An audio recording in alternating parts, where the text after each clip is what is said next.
क्षमा breaking Jain news. एक महाराज का चमत्कार देखना, कैसे होते हैं महाराजों के चमत्कार। आप तो कहते हो महाराज जी आपका आशीर्वाद मिला तो फलाना व्यक्ति ठीक हो गया, आपके तो गंदोदक ले गया ठीक हो गया, आपने बोल दिया तो ठीक हुआ। कुंत कुमार जी ने कल प्रश्न किया था ना, महाराज ऐसे कैसे हो जाता है, सब भी निस्वार्थ है, सब भी परहित चाहते हैं, नहीं अंदर की बात है, कैसे हो जाता है। जब साधु दूसरों के दुखों से दुखी होता है, समझ लेना अब साधु में चमत्कार घटने वाला है कि वो जिस दुखी को देख लेगा उसको सुखी होना पड़ेगा, क्योंकि साधु का धर्म है, एक नैमित्तिक धर्म होता है। लोग कहते हैं कोई बेहोश पड़ा है, अस्पताल में पड़ा हुआ है, कामा में पड़ा हुआ है, उसके नाम की शांति धारा से यदि हम करते हैं तो क्या प्रभाव पड़ेगा। वो तो अनुमोदना नहीं कर रहा है, पेड़ पौधे तो अनुमोदना नहीं कर रहे हैं।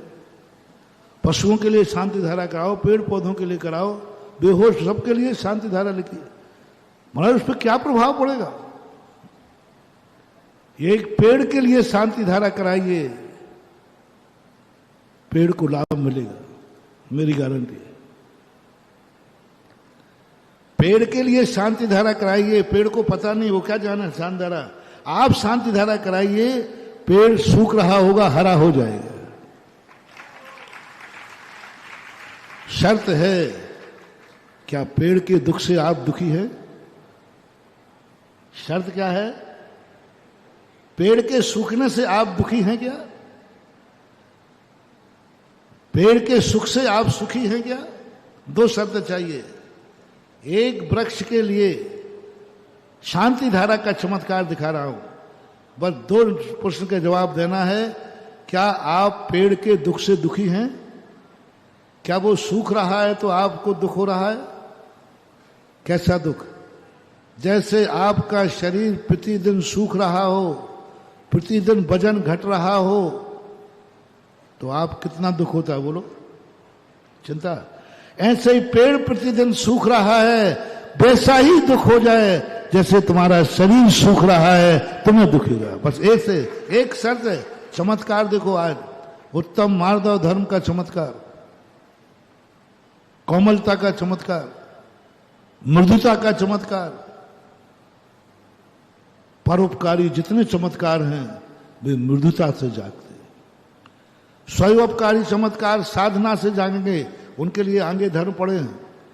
लेकिन परोपकारी चमत्कार ऐसा चमत्कार हो जिससे दूसरे का उपकार हो, ऐसा वचन निकले कि जो दूसरे का कल्याण करे, ऐसी आंख हो जाए जिसको देख ले उसको दुख दूर हो जाए, ऐसा हाथ जिसके ऊपर उठ जाए उसका दुख दूर हो जाए, ऐसे कदम जहां जो छू ले वे उसका दुख दूर रहे। परोपकारी दो चमत्कार हुए, एक तो स्वयं कल्याणकारी और एक परोपकारी। चमत्कार कब जागता है?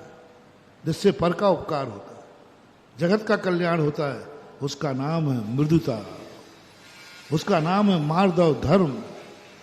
जिन जिन को ये चाहिए कि मेरी जिंदगी में मैं दूसरों का कल्याण कर सकूं, मैं जब भी किसी की तरफ देखूं मुझे सुखी नजर आए, जब भी मैं किसी की आवाज सुनूं मुझे सुख की आवाज सुनाई, मैं हाथ उठाऊं हर व्यक्ति का दुख दूर हो जाए।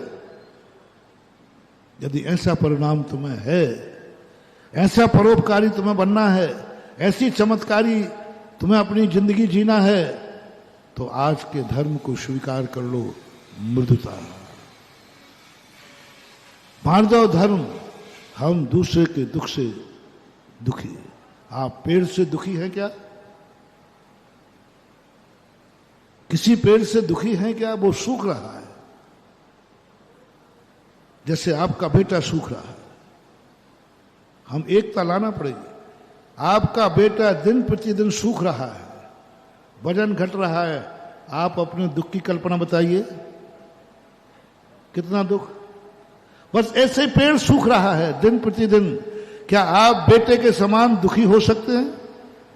चमत्कार घट रहा हूं, शांति धारा का चमत्कार, गंधोदक का चमत्कार।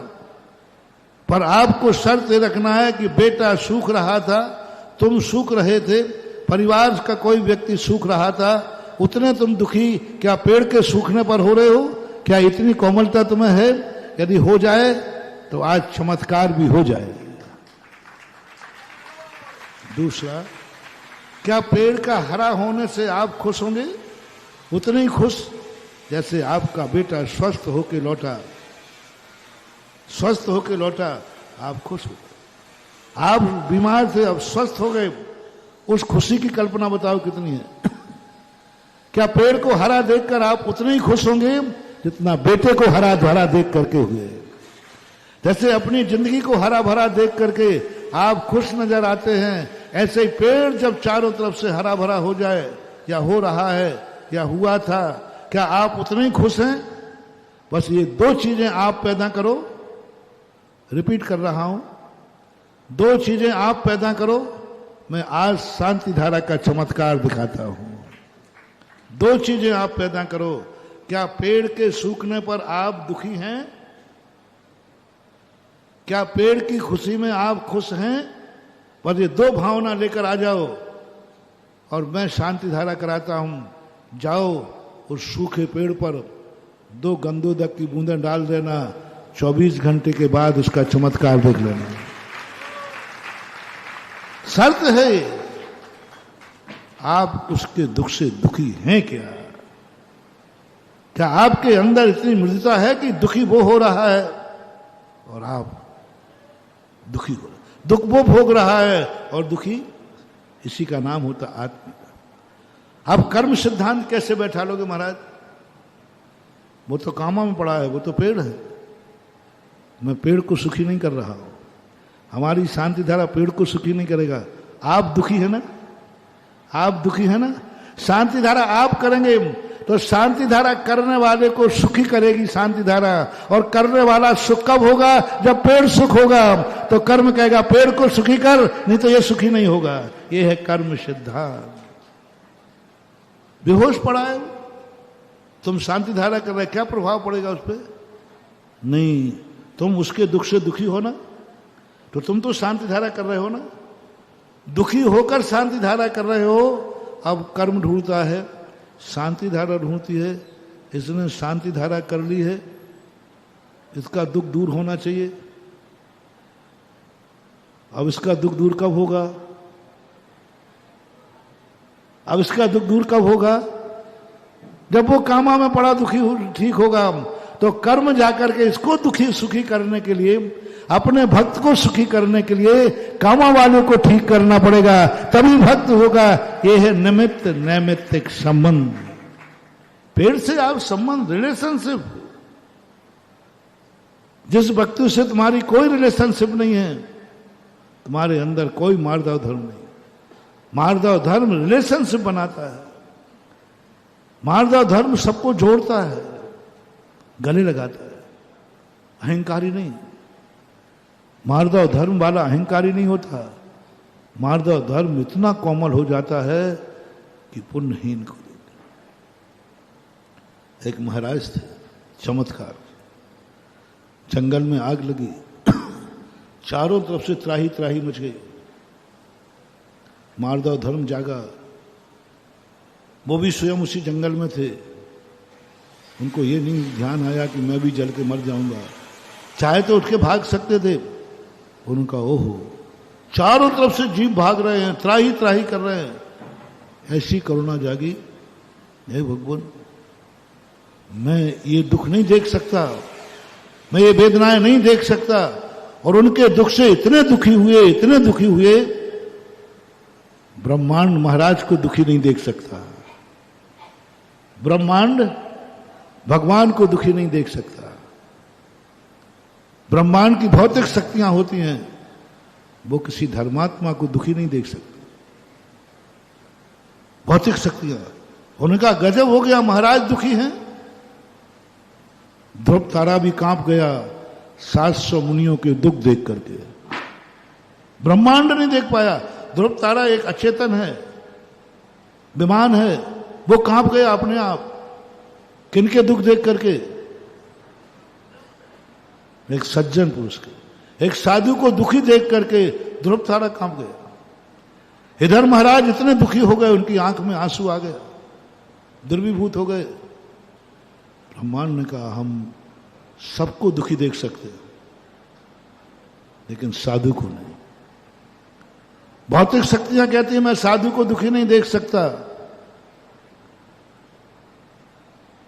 बोलो आप लोगों का नेचर क्या है? शिवरार्थियों, तुम मुझे दुखी देख सकते हो क्या?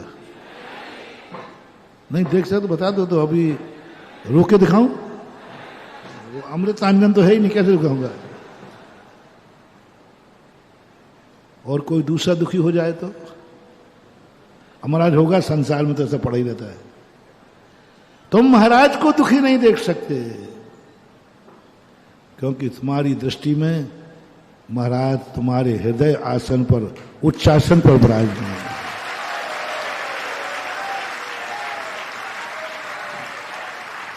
कोई भी व्यक्ति धर्मात्मा का लक्षण है, दुनिया के दुखों से दुखी हो या ना हो, लेकिन अपनों से बड़े और पूज्य होते हैं, उनके दुख से जरूर दुखी हो जाता है, बहुत दुखी हो जाता है। ब्रह्मांड की शक्तियां भी देखा, आज महाराज दुखी हैं, महाराज की आंख में आंसू हैं। चलो महाराज के ऊपर संकट आया होगा, दूर करने चलते हैं। किसी ने कहा उनके ऊपर कोई संकट नहीं है, वे इस जंगल में जो जीव जल रहे हैं उनके दुख से दुखी हैं हम। अब ब्रह्मांड की शक्तियां कहती हैं महाराज को सुखी देखना है तो जंगल की आग बुझाना पड़ेगी, इन जीवों को सुखी करना पड़ेगा, इन जीवों को सुखी करना पड़ेगा। तुरंत देवराज ने आदेश दिया महाराज को सुखी देखना है तो जंगल के जानवरों को सुखी देखो, जाओ जल्दी आकाश से पानी बरसाओ, तभी महाराज सुखी होंगे। लो साहब, महाराज को सुखी करने के लिए पानी बरसा, जंगल के सारे जानवर सुखी हो गए। एक बहुत अच्छी बात संस्मरण आ गया इसमें। और महाराज का चमत्कार देखो, कोई रिद्धि नहीं थी, किसने चमत्कार कर दिया? किसने सारे जंगल के जानवरों की आग बुझा दी? किसने अकाल में पानी बरसा दिया? आज के मृदुता ने। मृदोर भावो मार्दवम, मृदाओ मार्दव जो भाव था, करुणा का जो भाव था, उसने चमत्कार कर दिया। महाराज को सुखी करना है तो जीवों को दुखी सुखी करना पड़ेगा, करना पड़ा। एक बार इसी से जुड़ा हुआ एक बिना नाम लिए बताता हूं। एक तीर्थ क्षेत्र था, उस तीर्थ क्षेत्र पर सड़क नहीं थी, 12-13 किलोमीटर मूल सड़क से दूर था। वो बहुत प्रयास किया, मंत्री ने कहा बोले साहब मैं नहीं डाल पाऊंगा, ऐसा कोई प्रोटोकॉल नहीं है किसी तीर्थ क्षेत्र के लिए सड़क डाली जाए, प्राइवेट तीर्थ क्षेत्र के लिए कोई सड़क नहीं डलती। बहुत प्रयास किया, एक मुख्यमंत्री बने, उनके पास गए, बोले साहब कानूनी नहीं है कि सड़क डले, एक उपाय है, तुम उस तीर्थ पर एक कार्यक्रम करो और मुझे आमंत्रित करो। ये प्रोटोकॉल है कि मुख्यमंत्री जहां जाना है वहां रास्ता ठीक होना चाहिए।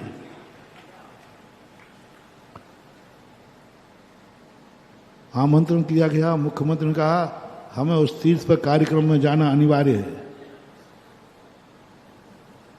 और 15-20 दिन का समय था। 15-20 दिन के अंदर सड़क डल गई, मुख्यमंत्री गए। अब मुख्यमंत्री को ले जाना है तो सड़क डलेगी, अब सड़क प्राइवेट हो चाहे, अब वो सड़क तुम्हारे तीर्थ को नहीं डली, वो सड़क मुख्यमंत्री के डली। वो पानी और जीवों के लिए नहीं बरसा है, वो पानी महाराज के दुख को दूर करने के लिए बरसा है।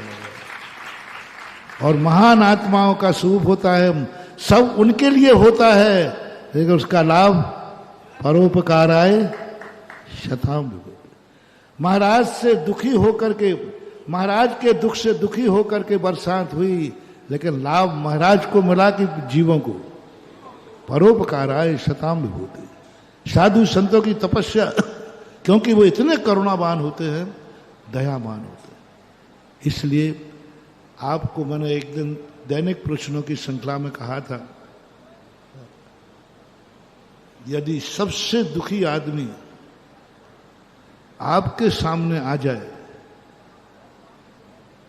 सब तरफ से दुखी है और आप सब तरफ से सुखी हैं, आप हिल स्टेशन घूमने जा रहे हैं, माधव धर्म को बहुत सरल कर रहा हूं, क्योंकि तुमने बहुत बहाना बना लिया, हम तो फ्री हैं, ये धर्म तो 10 धर्म तो साधुओं के हैं, इसलिए अब मैंने 10वां धर्म तुम गृहस्थों पे घटाऊंगा कि बीज तो तुम हो, हम तो फसल हैं, प्रोडक्शन तो तुम करते हो, मैं तो उपभोक्ता हूं, प्रोडक्ट करने वाला तो श्रावक होता है। आप हिल स्टेशन जा रहे हैं परिवार के साथ, दोस्त यारों के साथ, और आपके पास 5 लाख रुपया है, आप जा रहे हैं, पैसा है, 1 नंबर का पैसा है, खुशी के दिन में जा रहे हैं,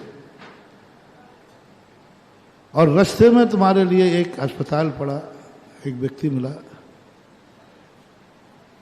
उसका बेटा है, एक ही बेटा है, शादीशुदा है, बाप भी है,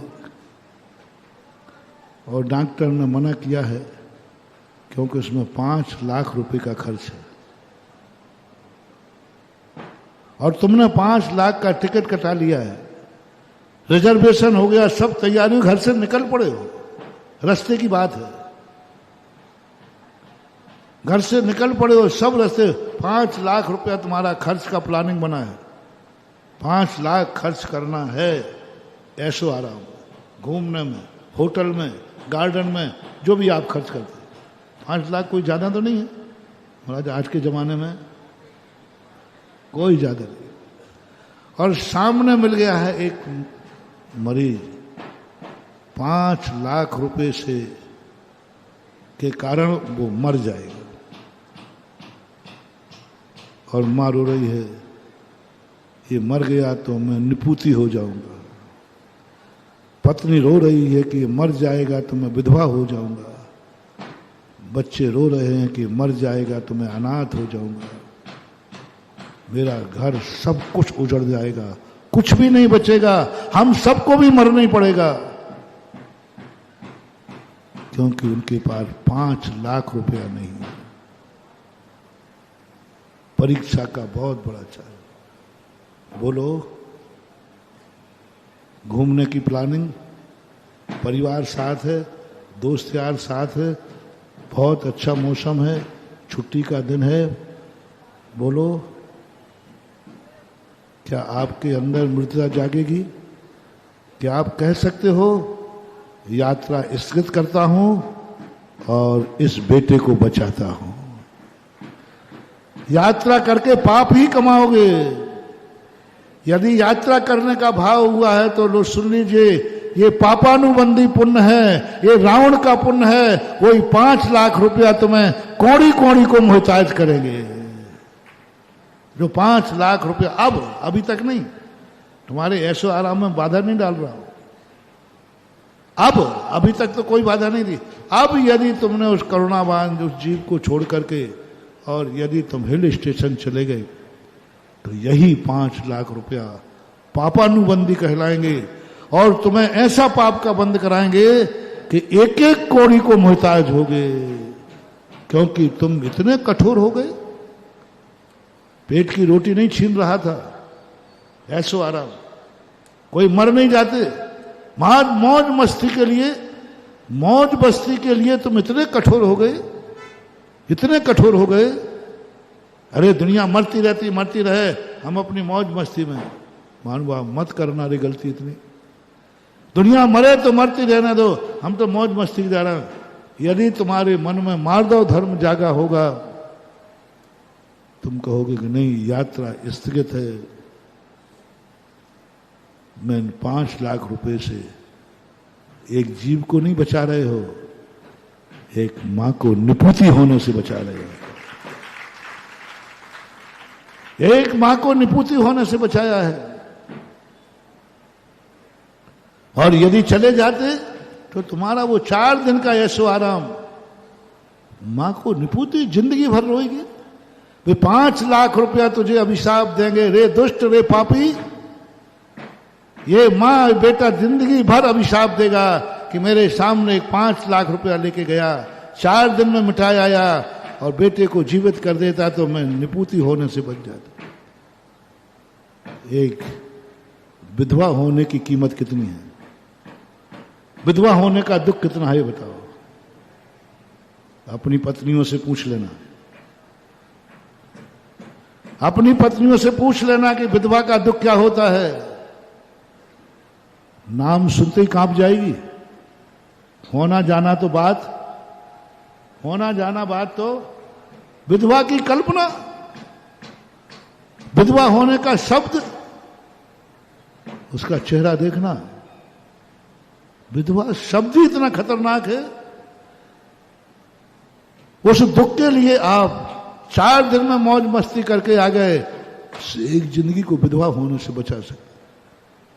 अनाथ के लिए 2 बच्चे अनाथ हो गए, बालक थे, छोटे बच्चे थे।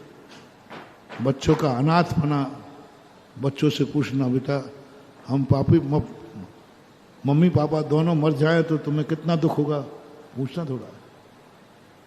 वही दुख की सीमा नहीं। क्या तुम ऐसे में दुखी हुए हो? बोलो, ये आचार्यों का धर्म है, हम साधुओं का धर्म है कि ये मार्दव धर्म ग्रस्तों का धर्म है? पूजा में पढ़ना, उसमें कोमलता शब्द आया है। मार्दव धर्म में कोमलता शब्द है, मृदुता शब्द है।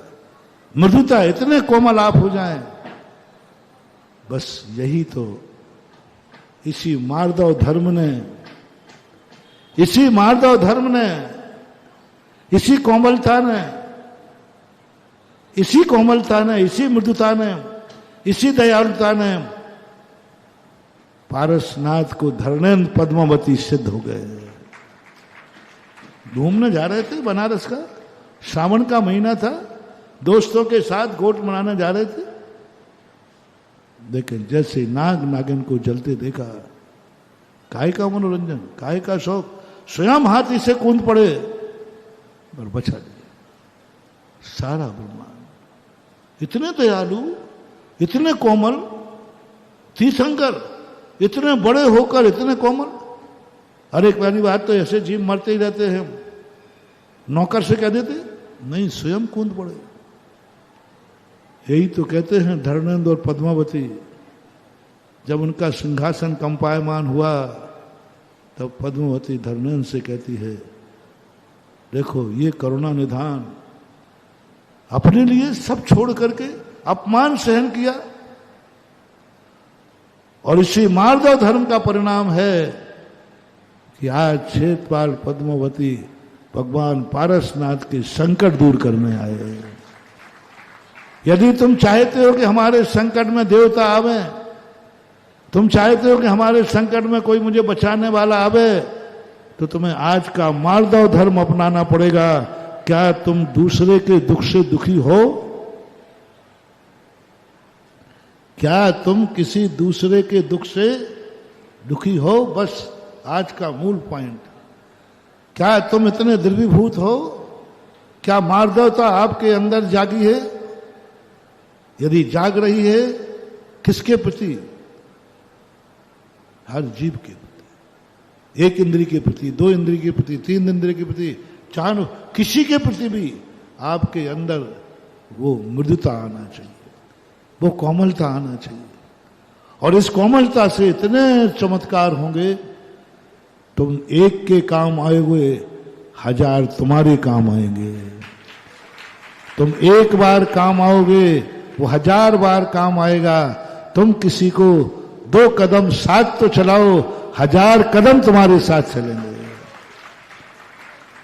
तुम 1 कदम किसी दुखी के साथ तो चलो, सुखी के साथ तो दुनिया चलती है, सुखियों के साथ तो दुनिया घेरा लगा लेती है। सुख लोगों का, पुण्यवान लोगों के पीछे तो दुनिया चलती है। जिसके सब कुछ है उसकी सारी दुनिया है। कभी किसी अपने दुखों में तो बहुत आंसू बहाए हैं, बहुत आंसू बहाए मानो।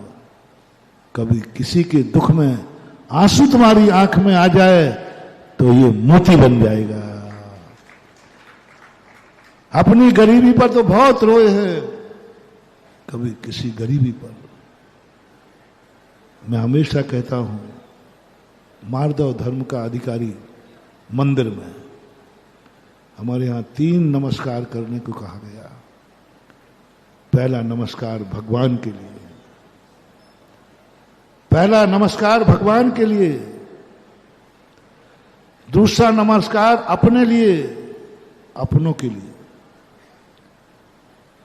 दूसरा नमस्कार अपनों के लिए और अपने लिए, तीसरा नमस्कार उन पापवान, उन पुण्यहीनों के लिए जो भगवान तक नहीं पहुंच सकते हैं, उनके कल्याण के लिए तीसरा नमस्कार होना चाहिए।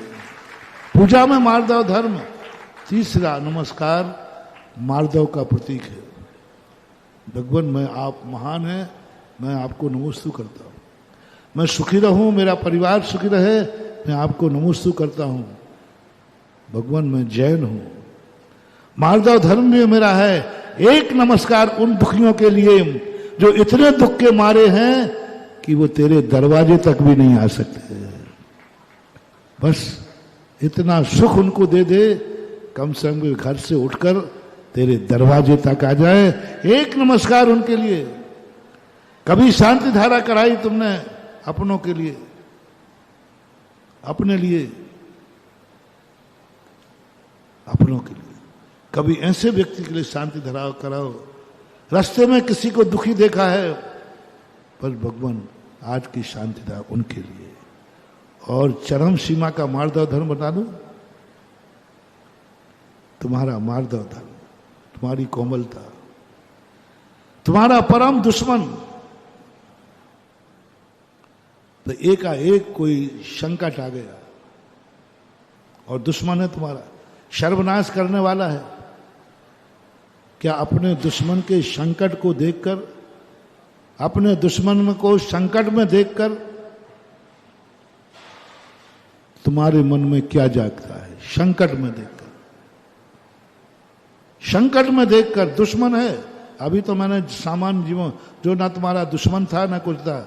एक और उत्कृष्ट मार्दव धर्म, तुम्हारा दुश्मन है और वो संकट में पड़ा हुआ है, उसको देखकर क्या तुम्हारा भाव आया? भगवान भली मेरा दुश्मन है, लेकिन संकट तो संकट होता है, काश यही संकट मेरे ऊपर आता।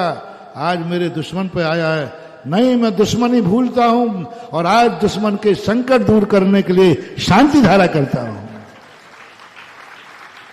दुश्मनी एक तरफ है और संकट एक तरफ है। महाभारत के अंदर एक प्रसंग आया, दुर्योधन के लिए किरातों ने बंदी बना लिया, किरातों ने बंदी बनाया दुर्योधन की उद्दंडता से। जब धर्मराज वहीं वन में थे, धर्मराज को पता चला, बोले जाओ भीम, दुर्योधन को किरातों ने बंदी बना लिया है, उसको छुड़ा के लाओ।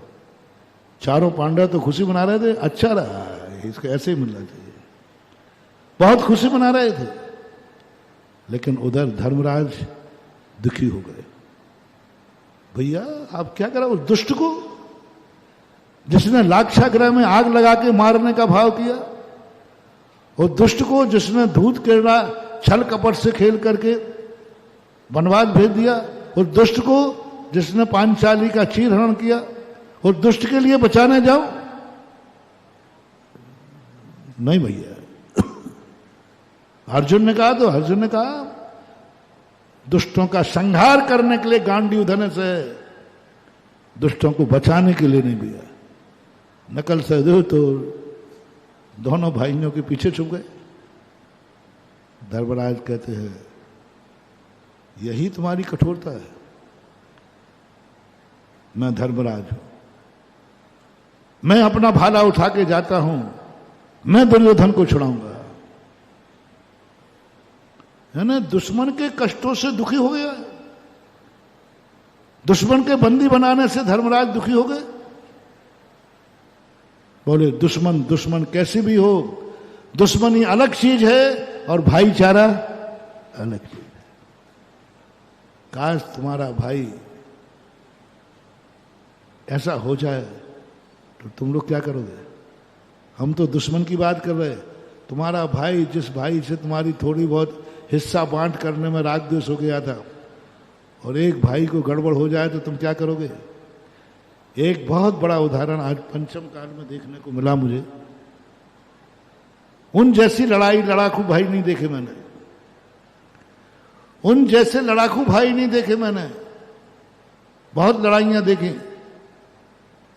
धीरूभाई अंबानी के दो बेटे मुकेश और अनिल, क्या इनकी लड़ाई थी।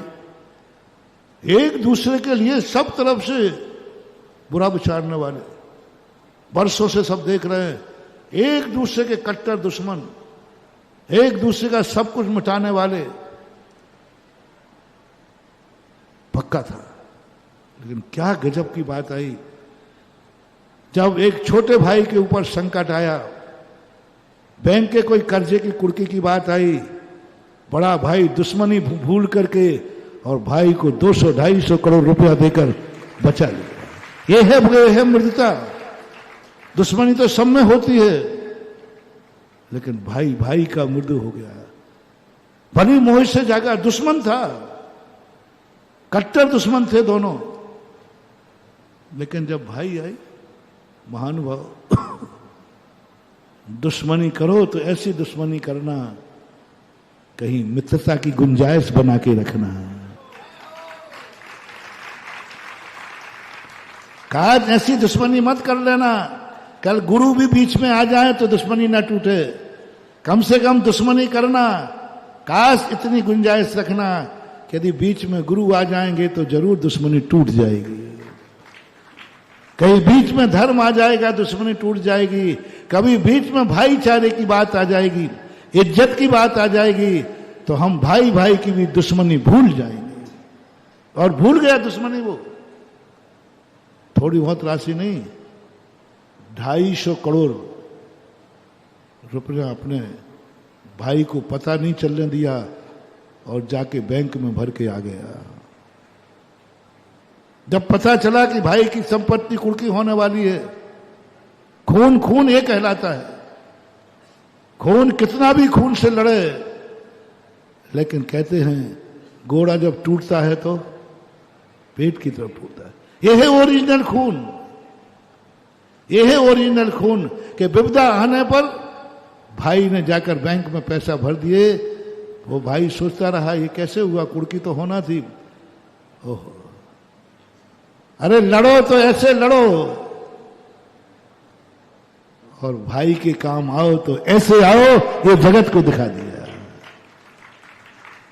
तो ऐसी माधुता, ऐसी मृदुता जिसके अंदर जाग जाती है, वह कहलाता है, यह है गृहस्थों का धर्म। साधुओं का भी है, साधु का तो है ही, मैंने बता दिया। अब दूसरा रूप इसका प्रकट होता है। पहला रूप हुआ पुण्यहीन को देखकर मोटिवेशन, पुण्यहीन को देखकर तुम पुण्यवान हो। पुण्यहीन को देखकर कैसा लग रहा है? पैर से कुचलने का भाव आ रहा है कि उठाकर गले लगाने का भाव आ रहा है? उसे पैर से कुचलने का भाव आ रहा है कि अपने जैसा बनाने का भाव आ रहा है? आप पुण्यवान हैं, आपका भविष्य भी पुण्यवान रहेगा, ये घोषणा कर रहा हूं। मार्दव धर्म आपका भविष्य निर्णायक है। मार्दव धर्म आपका भविष्य का भविष्य की घोषणा करने वाला है। मार्दव धर्म सर्वज्ञ है। आप सुखी हैं, कल भी रहोगे कि नहीं? आप धनी हैं, कल भी रहोगे कि नहीं? आप पुण्यवान हैं, कल भी रहोगे कि नहीं? ये घोषणा चाहिए है तो मैं एक छोटा सा मंत्र दे रहा हूं कि आपको दुखी व्यक्ति को देखकर कैसा लग रहा है। बस यदि दुखी व्यक्ति को देखकर आप दुखी हो गए, जाओ, कल भी तुम सुखी रहोगे। गरीब को देखकर तुम्हें अमीर बनाने का भाव आ गया, जाओ, कल भी तुम अगला भाव भी अमीर की गोद में जन्मोगे। कल का भाव तुम्हारे मन में यह भाव जाग गया कि इसको भी अमीर बनाने का मन जाग रहा है, ये भी अमीर बन जाए, ऐसा भाव जाग गया। वो बने या नहीं बने, तुम्हारी अमीरी कल के लिए पक्की हो गई। सामने वाले को देखकर भविष्य का निर्णय, भविष्य की घोषणा, कल भी हमारा अच्छा होगा। क्या तुमने कभी किसी को, एक बार हमने चर्चा की थी कि तुम्हें अपने नौकर को देख के कैसा लगता है? सुनो उत्तम मार्दव धर्म के जैनियों, सुनो, तुम्हारे घर में नौकर है, जैनी का नौकर बता रहा हूं, वो तुम्हारी रोटी बनाने वाली है, वो तुम्हारे बर्तन मांजने वाली है, वो झाड़ू लगाने वाली है, तुम सेठानी हो। बोलो उसको देखकर कैसा लगता है? तुम किसी की मां हो, तुम्हारे जूठे बर्तन किसी की मां मांज रही है, एक जाति बनाओ। तुम किसी की मां हो, तुमने बर्तन झूठा किया है, किसी मां ने बर्तन झूठा किया है, किसी की मां उस जूठे बर्तन को मांज रही है, तुम्हें कैसा लगा? हे भगवान, मेरे घर में एक नौकरानी है जो मेरे बर्तन मांजती है। मेरा बहुत पुण्य का उदय है कि मैं जूठा बर्तन करती हूं, मुझे नहीं मांजना पड़ता। लेकिन भगवान, मैं जैन हूं, मेरी एक ही प्रार्थना है, मैं भी मां हूं, वो भी मां है। जब एक जाति की है तो एक दिन मेरी नौकरानी भी मेरी जैसी सेठानी बन जाए, बस यही मेरा मार्दव धर्म है। यानी नौकरानी के बर्तन मांजते देखकर तुम्हें एक जाति नजर आ गई, वो भी मां है और मैं भी मां हूं, बस इसका नाम है मार्दव धर्म। नौकरानी में एक जाति है, तुम सेठानी हो और वो नौकरानी है, लेकिन तुमने देखा नहीं, मैं भी मां हूं और वो भी मां है। मैं भी किसी की पत्नी हूं, वो भी किसी की पत्नी है। वो भी एक महिला है, मैं भी एक महिला हूं। वो भी एक जीव है, मैं भी एक जीव हूं। दोनों में कोई अंतर नहीं है। ऐसा परिणाम जब तुम्हारे अंदर घर में अपने नौकर को अपने जैसा बनाने का भाव जाग जाए, उस नौकर के प्रति आपकी इतनी करुणा जाग जाए, तो जाओ, कल तुम इतने महान बनोगे, सारा 3 लोग तुम्हारे चरणों का दास बनने के लिए लालायत होगा। जो एक नौकरानी को अपनी मां के समान देख रहा है, मैं भी मां हूं, ये भी मां है, दोनों मां में क्या अंतर है? नौकर और सेठानी में अंतर है, लेकिन मां में तो अंतर नहीं है ना। ये भी मां है, मैं भी मां हूं। और एक मां के साथ इतना बड़ा अन्याय, जो व्यक्ति अपनी जाति का अन्याय सहन कर लेता है, जाओ, उसका ऐसी जाति में जन्म होता है जिसकी कोई जाति ही नहीं होती। साधर्म, अपनी जाति का अपमान नहीं सहन करना। आप जाति की मैचिंग करो, जाति की मैचिंग करो। जहां तक तुम्हारी जाति मिलती जाए, अन्याय सहन नहीं करना। जहां तक जाति मिलती जाए, वहां तक अन्याय सहन नहीं करना।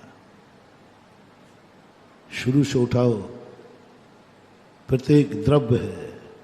हमने एक दिन कहा था ना, त्रियक सामान।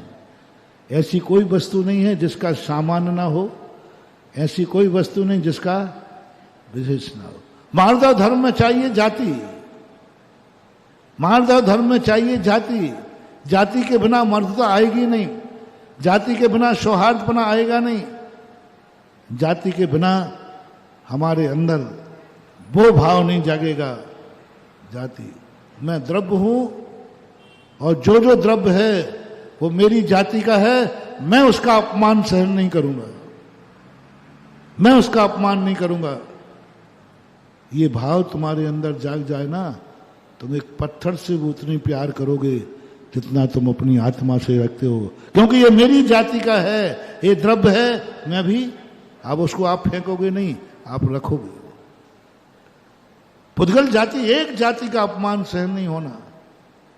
जो महान एक खोज था पूज्यवर उमा स्वामी महाराज का, जाति मिलाओ, जीवा जीवाधिकरण, पुण्य बंध में अभी और पाप बंध में। आजीव अधिकरण भी पुण्य के बंध का कारण है और जीव अधिकरण। अब जाति मिलाओ, जाति एक जाति मिलते ही आप पत्थर को फेंकोगे नहीं, ठुकराओगे नहीं, उसको उठा के रखोगे, क्योंकि मेरी जाति का है। फिर उसके बाद आप आओ, नहीं नहीं मैं जीव हूं, ठीक कोई बात नहीं, जीव मान लो, जाति को मत भूलना। अब जितने जीव हैं वे सब तुम्हारी जाति के हैं। मैं किसी जीव का अपमान नहीं करूंगा और किसी जीव का अपमान सहन नहीं करूंगा, क्योंकि वो भी जीव है और मैं भी